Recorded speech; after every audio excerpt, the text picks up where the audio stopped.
வணக்கம் ஃப்ரெண்ட்ஸ். லட்சுமி அவர்கள் எழுதிய பூக்குழி அத்தியாயம் 22. வேகமாக இரண்டே தாவலில் மாடி அறைக்குள் வந்து நின்ற காமேஷின் இதயம் வெடித்துவிடும் போல் மார்பு எலும்புக்கூட்டின் மீது மோதிக்கொண்டது. கால்கள் தள்ளாட சோஃபா ஒன்றின் மீது தொப்பென்று விழுந்தான். நெற்றியில் பொடித்த வியர்வையை கைக்குட்டையால் ஒத்தி கொண்டான். மூச்சு விட முடியாது போல் திகில் உணர்வு அவன் நெஞ்சை அமுக்கவே திணறி போனான். அவனது அட்டகாசமும் ஆர்ப்பாட்டமும் எங்கே போயின? காய்ச்சல் வந்து விட்டது போல் உடம்பெல்லாம் ஏன் இப்படி நடுங்கி தொலைக்கிறது? ஒரு கிராமத்து பெண்ணிடமா அவன் இப்படி மிரண்டு போய்விட்டான்? பெண்ணா அவள்? சேச்சே, எப்படி பயங்கரமாக கூச்சலிட்டாள்! ரத்தம் போல சிவந்து விட்ட முகமும் நெருப்பாக மின்னிய கண்களும் விரித்து போட்ட கூந்தலுமாக விளக்கொலியில் இரத்த காட்டேறி போல் அல்லவா ஒரு வினாடியில் அவனை கிடுகிடுக்க வைத்து விட்டாள். கோபாவேசத்தில் நின்று அவளை பார்த்து உண்மையில் அவன் பயந்து தான் போய்விட்டான். கையில் பிடித்து கொண்டிருந்த அந்த கனமான விளக்கை ஓங்கி மண்டையில் போட்டு விடுவாளோ என்று கூட அச்சமாகத்தான் இருந்தது. போயும் ஒரு பெண் முன், அதுவும் தனியாக இருக்கும்போது ஏன் இப்படி கோழையாகி போனான்? ஏன் ஏன் ஒரு சமயம் அவள் வழிபடுகிற அந்த மாரியம்மனின் மாபெரும் சக்தி அவளுடன் கலந்து கொண்டு அவனை அப்படி ஒரு கலக்கி விட்டதோ? இன்னமும் அவன் நெஞ்சு படப்படவென்று வேகமாக அடித்து கொண்டிருந்தது. எச்சிலை விழுங்கி கொண்டு தன்னையே நிதானப்படுத்தி கொள்ள அவன் முயன்று கொண்டிருந்தான். கையில் பிடித்து கொண்டிருந்த குத்து விளக்கை பூஜை அறையில் இருந்த இடத்தில் வைத்துவிட்டு கண்களை துடைத்து கொண்டாள் அகல்யா.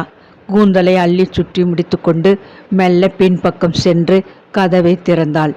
ஆத்திரமடங்காமல் அவள் உடல் இன்னமும் ஆடிக்கொண்டிருந்தது. என்னம்மா? உள்ளே இருந்து யாரோ கத்தினது போல சத்தம் கேட்டது. பதைத்த சிங்காரம் அவளை ஏற இறங்க பார்த்தான்.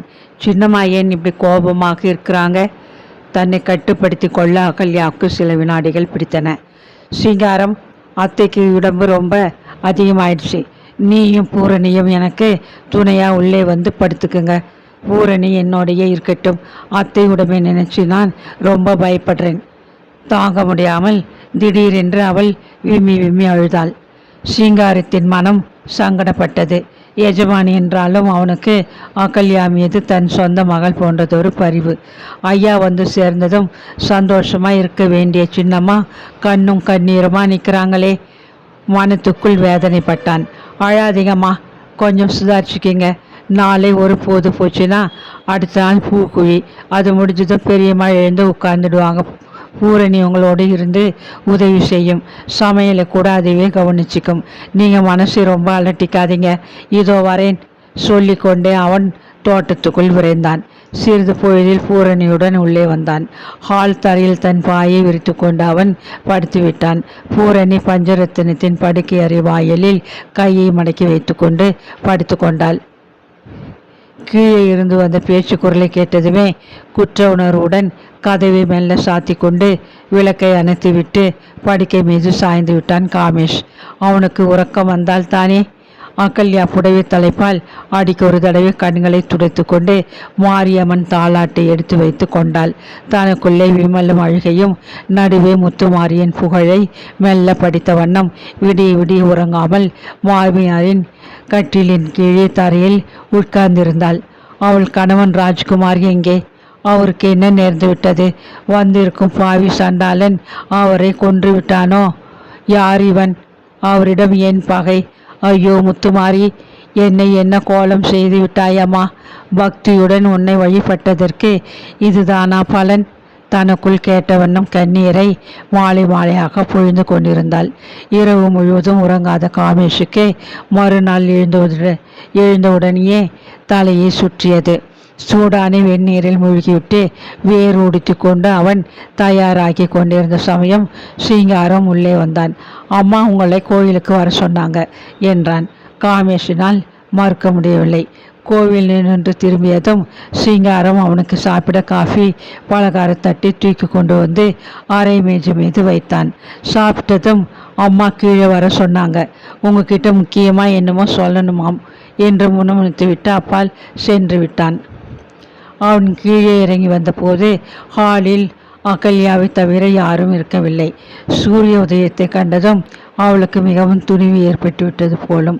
வாயில் கொள்ளை இரு பக்கத்து கதவுகளையும் தாழிட்டு விட்டிருந்தாள். டாக்டர் வருவதற்கு கொஞ்சம் நேரமாகும். அதற்கு முன் எனக்கு சில விஷயங்கள் தெரிஞ்சாகணும். ஆத்திரமான குரலில் அவள் அதட்டினாள். முதலாக அவன் இந்த வீட்டுக்குள் நுழைந்த போது அவன் பார்த்த அகல்யாவுக்கும் இப்போது அவன் முன்னால் நின்ற இவளுக்கும் எத்தனை வித்தியாசம்! அவனுக்கு பிரமிப்பாகத்தான் இருந்தது. முகம் ஊதி கண்கள் சிவந்த துயரத்தில் உதடுகள் துடிக்க உக்கிரமாக தன்னை ஊன்றி பார்த்து அவளை ஏறிட்டு நோக்க கூசி கடைசி வரை அவன் ஜன்னல் பக்க முகத்தை திருப்பி கொண்டு நின்றான். சுலபமாக சமாளித்து விடலாம் என்ற துணிவில் அகல்யாவிடம் முறை கேட்டு நடந்து கொண்டது மாபெரும் பிசுக்கு என்றவரை அவன் மனத்திலே ஓர் உறுத்தல். எனக்கு உண்மை தெரிஞ்சாகணும், இல்லாட்டா போலீஸை கூப்பிட போகிறேன். அகல்யாவின் ஆவேச குரல் அவனை திடுக்கிட செய்தது. போலீஸா? இதென்ன வம்பு? திகிலடைந்தது போல் விசுக்கென்று திரும்பினான். மட்டமான பல குணங்கள் அவனிடம் குடிக்கொண்டிருந்தன என்பது உண்மை. ஆனாலும் போலீசாருடன் மோதும் அளவுக்கு வம்பு வழக்குகளில் அவன் துணிந்து இறங்கியதில்லை. பழக்கமும் கிடையாது. பயந்தே போய்விட்டான். கோவிலிலிருந்து ஆத்தாளை வணங்கிட்டு இப்போத்தான் வந்திருக்கேன். அதனால் கேட்கிறேன், உண்மையை சொல்லு. நீ எதுக்காக இங்கே வந்தே? நீ யார்? என் புருஷன் எங்கே? படப்படவென்று கேட்டாள். புறங்கையால் மோவாயை துடைத்து கொண்டான் காமேஷ். நான் ராஜ்குமார் இல்லை, ஒப்புக்கிறேன். கூறி முடிப்பதற்குள் நெஞ்சு உலர்ந்து அவன் நாக்கு குழறியது. உன் பெயர் காமேஸ்வரன், எனக்கு தெரியும். அகல்யா உருமினாள். எப்படி தெரிந்தது? அவன் வியப்புடன் கேட்டான். பஞ்சாயத்து அதிகாரிக்கு டைப் அடித்த கடிதத்திலே காமேஸ்வரன் உன் பெயரை தப்பாக கையெழுத்திட்டு விட்டு கீழ்ச்சி போட்டியே. அந்த கடித துண்டுகளை சிங்காரம் பெருக்கி குப்பை கூடையில் போட்டான். அவற்றை எடுத்து ஒன்று சேர்த்து பார்த்து புரிந்து கொண்டேன். பலே பொல்லாதவளாக இருக்கிறாளே! வீணான வம்பில் மாட்டிக்கொண்டு விட்டு இருக்கிறோமே. உள்ளூரை எண்ணி மிரண்டு போனான் காமேஷ். எல்லோரும் என்னை ராஜ்குமார் தான்னு நினச்சிக்கிட்டு இருக்காங்க. பூக்குழியில் இறங்க விரதம்னு இருக்காட்டி அவன் முடிக்கவில்லை. ஆத்திரத்துடன் சீறினான். பூக்குழியில் இறங்கணும்னு விரதம் அனுஷ்டிக்காத சாதாரண நாளில் நீ இங்கே வந்திருந்தாலும் நான் தவறு செய்திருக்க மாட்டேன். மடையா, கட்டின புருஷனை மனைவி இருட்டிலே கூட கண்டு கொள்ள முடியும். அகல்யானி என் பெயரை கேட்டதும் தப்பாய் எடை போட்டுட்ட. ஆனால் இந்த மனுஷ அகல்யா ஒரு நாளும் ஏமாந்து போக மாட்டான். நீ வீட்டுக்குள்ளே நுழைஞ்ச உடனே நீ போலியான ஆசாமிங்கிறது என் உள்மனம் எனக்கு எச்சரிச்சிட்டு. பெண்களுக்கு 6வது அறிவின்னு ஓர் அறிவு உண்டு. அகல்யாவை கல்லாக்கின அதே புராணத்தில் இன்னொரு பெண்ணை பற்றி சொல்லும்போது தீண்டலும் உணர்ந்த தெய்வ கற்பினல் என்று எழுதி வச்சிருக்காங்க. உங்ககிட்ட இதெல்லாம் பேசி பயன் என்ன? தமிழ் கூட தெரியாத படுமுண்டம்னு நான் உன் பேச்சிலிருந்து புரிந்து கொண்டேன். வந்ததுமே நான் ஆள் மாறாட்டம் செய்கிறவன்னு தெரிஞ்சு கொண்டது மிகவும் ஆச்சரியமான சங்கதி. இதில் ஆச்சரியம் என்ன இருக்கு? எங்கள் வீட்டு வாயிலாத ஜீவன் கூழை பசு உன் மோசடியை 5 நிமிஷத்திலே கண்டுபிடிச்சிட்டதே. அது சீறி கொண்டு உன்னை முட்டை வந்ததுன்னு கேட்டதுமே என் சந்தேகம் ஆழமாச்சு. குளிச்சுட்டு சொட்ட சொட்ட இடுப்பில் துண்டை சுற்றி கொண்டு திறந்த மார்போட பழக்கம் என் கணவருக்கு கிடையாது. அவருக்கு பிடித்த பதார்த்தங்களை நீ சாப்பிடாமல் ஒதுக்கி தள்ளினதை கவனித்தேன். நாள் முழுவதும் நீ சிகரெட் பிடிச்சது பட்டும் படாததுமாக என் அத்தையிடம் பழகியது எல்லாமே நீ போலி வேஷக்காரன்னு காட்டி கொடுத்துடுத்து. கடைசியாக நீ போலித்தான்னு முத்திரை குத்துவது போல் உன் மோவாய். சற்றென்று காமேஷ் தன் மோவாயை இடது கையால் தடவி கொண்டான். மோவாயில் என்னவாம்? என் மாமனார் இறந்து போன சமயம் அவரது படத்தை சுவரில் மாட்ட ஏணியில் ஏறிய என் கணவர் தவறி கீழே விழுந்து விட்டார். அப்போது மோவாயில் ஏற்பட்ட காயத்தின் வடு ஒரு சிறு கோடு போல் பளிச்சென்று கீழ்த்தாடையிலே தெரியும். அந்த வடு உன் மோவாயில் இல்லாததை கண்டதுமே நீ போலி ஆள் மாறாட்டம் செய்கிறாயின்னு தெரிஞ்சு கொண்டேன். இப்போ சொல், யார் நீ? ஏன் இங்கே வந்தே? என் புருஷன் எங்கே? காய்ந்து போன உதட்டை நாவால் தடவிக்கொண்டு குழப்பத்துடன் விழித்தான் காமேஷ். சாதாரணமான ஒரு பெண், பட்டிக்காட்டில் பிறந்து வளர்ந்தவள். ஒரு வினாடியில் உருட்டல் மிரட்டல் பேச்சினால் சுருட்டி கையில் போட்டு கொண்டு விடலாம் என்ற அவன் போட்ட கணக்கு கோளாறாகிவிட்டதே. குற்றவாளி கூண்டில் நிறுத்தி வச்சு நார் நாராக கீழ்ச்சி போடுகிற வக்கீலை போல கேள்விக்கு மேல் கேள்வியாக உண்மையை சொல்லாட்டா நான் உடனடியாக போலீஸை அழைத்து உன் மோசடியை அம்பலப்படுத்தி விடுவேன். ஊரார் அப்போ என்ன நினைப்பாங்க? அதை பற்றி யோசிக்கலையா? துணிவை திரட்டி கொண்டு கேட்டான். அதை பற்றி அக்கறை இல்லை. நான் யாருன்னு என் தெய்வம் மாரியாத்தாளுக்கு தெரியும், என் கணவனுக்கு தெரியும். அது போதும்.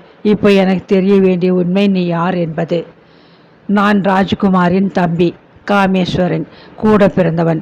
நானும் அவனும் ஒரே சமயத்தில் பிறந்த இரட்டையர்கள். போதுமா? கேட்டுவிட்ட காமேஷ் தலையை நிமிர்த்தி அவளை நேருக்கு நேர் பார்க்க முயன்றான். அண்ணி என்ற உறவு தெரிஞ்சுமா நீ என்கிட்டே தகாத முறையிலே நடந்துக்க பார்த்தே? அறிவு கேட்டவனே, நீ உருப்பிட மாட்டே. எங்கே என் புருஷன்? ராஜ்குமார் இறந்து விட்டான். பொய். நான் நம்ப மாட்டேன். என் கணவருக்கு ஏதாவது ஆபத்து நேர்ந்திருந்தா என் மனசிலே அது ஏதாவது கலக்கத்தை உண்டாக்கியிருக்கும். எனக்கு அப்படி ஒன்றுமே தோணலை. நீ அவரை எங்கேயோ வஞ்சகமாக ஒழிச்சு வச்சிருக்கே. உண்மையை சொல்லாட்டி நான் போலீஸிடம் புகார் பண்ணிடுவேன். அதற்கு மேல் அவளால் பேச முடியவில்லை. தாழ முடியாத துக்கம் நெஞ்சை அடைக்க கண்களில் நீர் புரள பதறி போய்விட்டாள். இந்த பாவி சொல்கிறது உண்மையா? ஓவென்று வாய்விட்டு அழ வேண்டும் போன்ற பயங்கர உணர்விலே அவள் உள்ளம் ஓலமிட்டது. பேச்சுக்கு பேச்சு போலீஸ்னு பயமுறுத்தினா செத்தவன் எழுந்து வந்து விட போகிறானா? ராஜகுமார் இறந்து போய்விட்டான் என்ற தெம்பிலே தானே நானே புறப்பட்டு வந்திருக்கிறேன். நானும் அவனும் பஹ்ரைனில் சந்தித்து நண்பர்களானோம். தன்னை பற்றி விவரங்களை அவன் சொன்னதுமே அவன் என் கூட பிறந்த அண்ணன்னு நான் தெரிந்து கொண்டு விட்டேன். அவனுக்கு தெரியாது, நான் சொல்லவில்லை. தன்னை போலவே நான் இருப்பதை எண்ணி அவன் அதிசயப்பட்டு போனான். ஊருக்கு தன்னுடன் கூட வர வேண்டும், தன் மனைவியிடமும் தாயாரிடமும் அறிமுகம் செய்து வைக்க வேண்டும் என்று விரும்பினான். அகல்யாவின் நினைவு பளிச்சிட்டது. ஒவ்வொரு கடிதத்திலும் ஒரு அதிசயத்தை காட்டப் போகிறேன் என்று அவள் கணவன் எழுதியிருந்த அதிசயம்தானா இந்த பாவி பயல்? கண்களில் பெரிய கண்ணீரை விரல்களால் வழித்திருந்துவிட்டு அவனை வெறித்து பார்த்தாள். நானும் இங்கே வர ஆசைப்பட்டது உண்மை. ஏனென்றால் நானும் அண்ணன் ராஜ்குமாரும் கனகசபை அவர்களின் பிள்ளைகள் தாம். ஆனால் பஞ்சரத்னம் அம்மாளுக்கு பிறந்தவங்க இல்லை. ஒரு காலத்தில் இந்த வீட்டில் வேலைக்காரியாக இருந்த காசாம்புவுக்கு பிறந்தவங்க. சமுதாய வேலிக்கு அப்பால் பிறந்தவங்க. பொய். நான் நம்ப மாட்டேன். நான் இப்போ சொல்கிறதெல்லாம் உண்மை. இந்த விஷயம் தெரிந்தது முதல் என் மனத்தில் பழி வாங்கணும் என்கிற எண்ணம் உருவானது உண்மை. பஞ்சரத்னம் அம்மாளை நேரில் கண்டு விஷயம் எனக்கு தெரியும். எனக்கும் சொத்தில் உரிமை உண்டு. என் தகப்பன் ஒத்து கொண்டிருக்காருன்னு வாதாடி அவங்க ஒப்புக்க மறுத்தா வெளியே சொல்லி மானத்தை வாங்குவேன்னு மிரட்டி அண்ணனையும் பஞ்சரத்னம் அம்மாளையும் ஆட்டி படைக்கணும்னு தான் ஆத்திரத்தோடு புறப்பட்டு வந்தேன். சென்னையில் மகாபலிபுர கடற்கரையிலே கடலில் குளிக்கிறங்கின என் அண்ணன் அப்படியே தண்ணியோடு போயிட்டான். அவன் மூழ்கி இருப்பதை கண்களால் பார்த்தேன். அகல்யாவின் இதயம் எடுத்துவிடும் போல் துடித்தது. கதறி அழ வேண்டும் என்ற ஆவேசம். நம்ப மாட்டேன். என் கணவருக்கு நீந்த தெரியும். அழுகையும் இசுமலுமாக அதட்டி சொன்னாள். மாடிப்படிகளை வேகமாக கடந்து அறைக்குள் புகுந்த காமேஷ் அவசரமாக பெட்டியை திறந்து துழாவினான். ஒரு காகித உரையையும் பத்திரிகை தாள் ஒன்றையும் தேடி எடுத்துக்கொண்டு விரைந்து வந்தான். நான் சொல்வதெல்லாம் உண்மை. உண்மையை தவிர பொய்யே இல்லை என்பதை இந்த கடிதம் நிரூபிக்கும். ராஜ்குமார் இறந்து விட்டான் என்பதற்கு இந்த பத்திரிகையில் வந்த செய்தி ஆதாரம். அவற்றை வாங்க நீட்டிய அவள் கரங்கள் நடுங்கின.